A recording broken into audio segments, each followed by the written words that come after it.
Coming to you from Phoenix, Arizona, home of Super Bowl 57, it's the Gary Stein and Stevens Show with your hosts, Troy Geary, Will Stein, and Dave Stevens.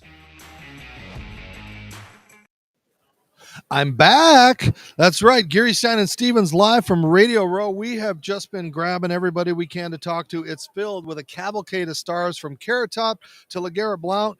And now we're going to talk a little baseball. And the weird thing about this is we've got the Kansas City Chiefs in town, but we are now sitting with the new GM of the Kansas City Royals. I guess, since Troy is a big Royals fan, he's going to probably dominate most of this conversation here. But JJ Piccollo joining us a little bit to talk some baseball, maybe a little football, because I hear he's an Eagles fan, but he's got that Kansas City thing going on here. But we're going to talk some baseball, and why don't you kick it off first, Troy, since it's your team? Yeah, JJ, you're a longtime assistant GM. Finally get your opportunity with the Royals. How much does that mean to you? Well, it's really a tremendous honor. I mean, this organization is a special organization. I've had the privilege of being here for 16 years, going into my 17th now. Had many, many different roles along the way, so I gained a lot of experience. But we love the community of Kansas City. Our kids have grown up there. So we want our team to do well, and we're working hard to be a winner, consistent winner. And, pretty young team. You brought back Zach Greinke. You got some free agents signed. Do you like your group you got going into spring training next week?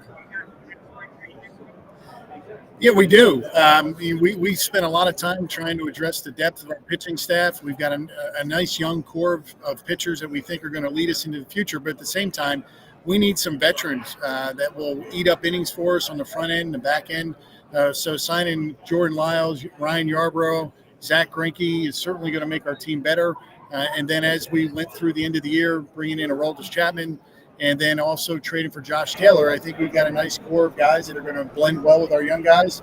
And then we'll be able to move forward in a very positive way. And real quick, with Chapman, are you considering him a setup role, or is it kind of by committee with the closer?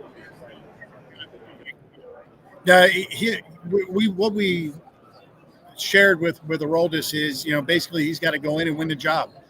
We know he's closed a ton of games, but we got Scott Barlow in the back end, and Scott has done a tremendous job for us. I think it was 24 saves last year. I'd like to think that between the 8th and 9th inning, between those two, we'll have some lockdown guys. But we're also optimistic about Dylan Coleman, who came on strong as the year ended last year. Carlos Hernandez is another young pitcher that we think as the years go on, he'll evolve into a back-end guy.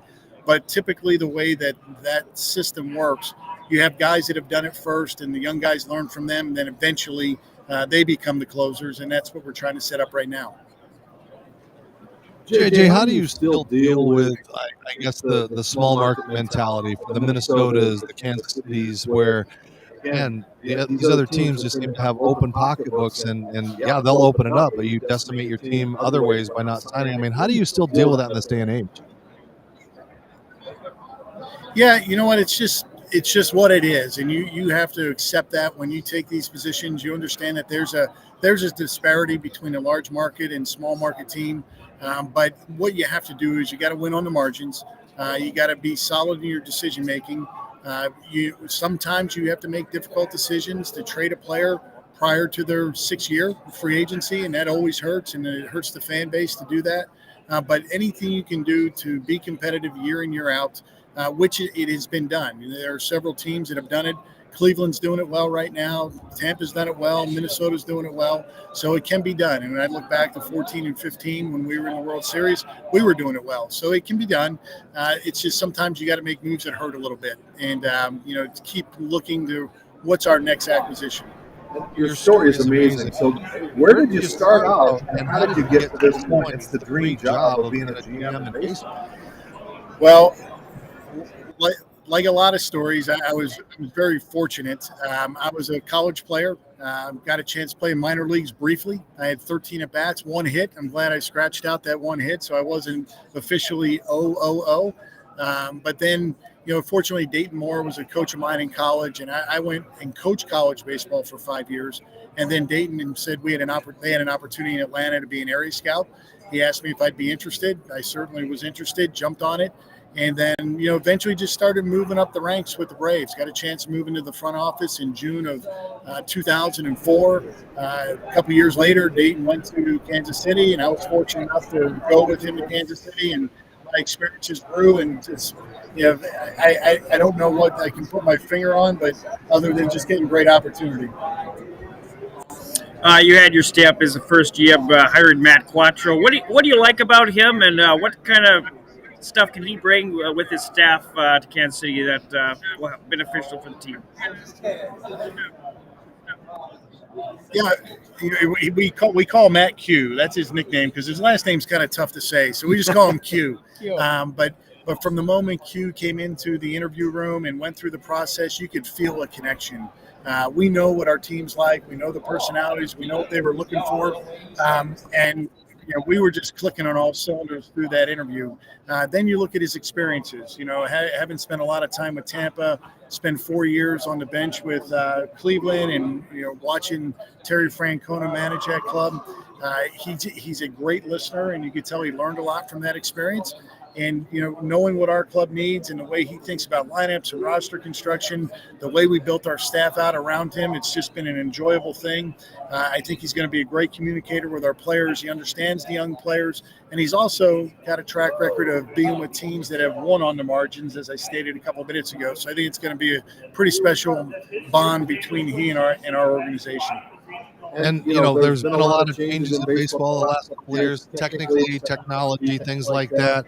Are we getting away from the analytics and going back to more of a manager going on gut, or is the wave of the future still going to be that algorithms and all these certain things?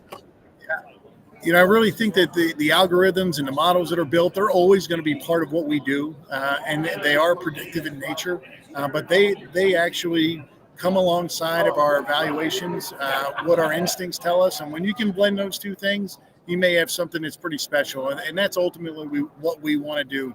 There's a lot of data that can be collected. The thing that I think has stood out to me more than anything, when we first thought about analytics, it was solely in player acquisition. Now it's about player development because of all the technology, whether it's pitch shaping, pitch design, getting your fastball to rise, sinkers, whatever you're trying to do. I think the technology's really improved player development, and I think that's going to be around for a long time, only because the technologies are only going to get better. So I don't think it's going anywhere soon, but the best front offices in the game are going to have a blend of both. All right, JJ, I got to ask you about the big game. I know you're an Eagles fan and you're in a tough position, but who do you got this weekend? Well, I've been very neutral because I don't want to say Eagles and have Kansas City mad at me, and I don't want to say Eagles because it might jinx them. But I think it's going to be a great game. I do think the Eagles have a little bit of an advantage overall. They're more balanced offensively and defensively, but the Chiefs have Pat Mahomes, and when you have Patrick Mahomes, there's no telling what can happen. I'm just hoping for a great game. So I'm not giving you a prediction, I guess. All right. Well, that's a good idea. Well, JJ, you got to get like that jersey that the Kelsey brothers, his mother has, where it's half Kansas City, half Philadelphia. But give us, 30 seconds, a minute. What is the day-to-day job of a GM? Like, is it just, you're working about contracts, you're working about player personnel? Like, when you get to that level, what are you doing? Yeah. The big thing is you're spread very thin across many departments. The focus has to be on the major league team. We have to constantly evaluate, whether it be through waiver claims, trades, free agency. We have to constantly evaluate how we make our team better. But at the same time, we got to keep an eye on player acquisition, and that's international scouting and player development. That's also domestic scouting with the draft. So you're trying to have enough communication with all those departments on a regular basis that it doesn't leave you a whole lot of time to sleep. But that's what makes it fun. So I've really enjoyed it. I got a lot to learn.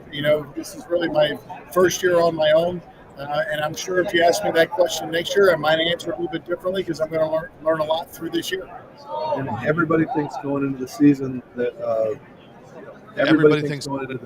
that this is the year. So are you on that bandwagon, or do you need some more growth, or a few more pieces of the puzzle to make you guys a contender, or are you satisfied with this team going into spring training? Yeah, we're in a situation right now where we've created some opportunity for young players to play every day. So Bobby Witt Jr. is going to play shortstop just about every day. We have some depth there as well with Nicky Lopez and Michael Garcia, but we also freed up center field for Kyle Isbell to play center a lot. Drew Waters plays center a lot. So there's building blocks in place. And what we're trying to get out of 23 is give those players enough experience and give our evaluators the best chance to decide what do we need to do next offseason. I think we'll be better because I think our pitching is going to be better. But I think we're also with the experience our position players got last year, they're going to be able to sort of come into their own and really establish themselves as everyday players. So we're moving in the right direction. We just got to be patient with the process. And George Brett's not walking through that door anytime soon, right? Well, not to play. Only for old timers day, right? Yeah, unfortunately, George can't play anymore, but he probably can handle himself well regardless. Before we let you go, I want to ask this because are we ever going to get in the day and age where you get to keep that player for 10 to 15 years? Because now with free agency, it's like you don't know who's playing next year, and you don't get the Quisenberries and George Bretts and Eisenreichs and those kind of guys.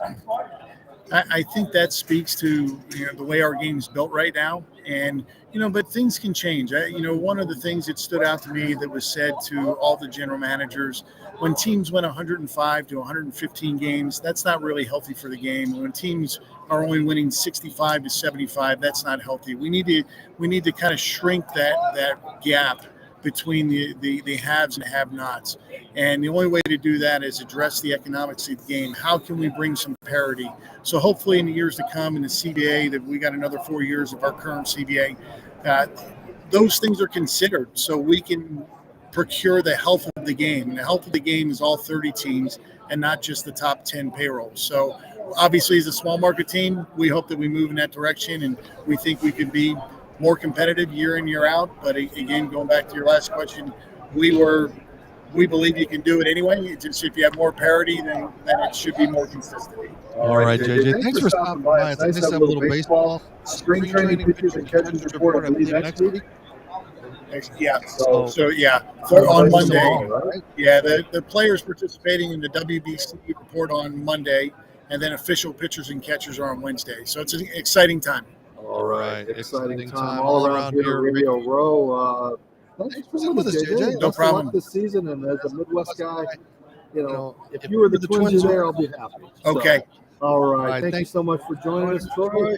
We got other people coming up this afternoon, and of course, we are here from Radio Row all week. Everybody walking by. We got GMs, we got Hall of Famers, we got all kinds of people. But of course, we also have to pay some bills. Want to thank our folks from Fresh Clean Trex for sponsoring us this week. And of course, if you log on right now, go to freshcleanteams.com. That's freshcleanteams.com. We have an exclusive offer for our fans. Like the show goes touchdown, you get 25% off. These are amazing shirts. I'm telling you, I've been wearing them all week, and people think I look really good. I wore them last night at the NFL opening night, and I got a few phones of it. But please support us. FreshCleanTeams.com. Type in that Super Bowl code for touchdown. You get 25% off. So that's going to wrap it up from Radio Row for this segment. We just keep coming. We'll be here all afternoon, 2 o'clock. You're going to have access to the boys from Fox.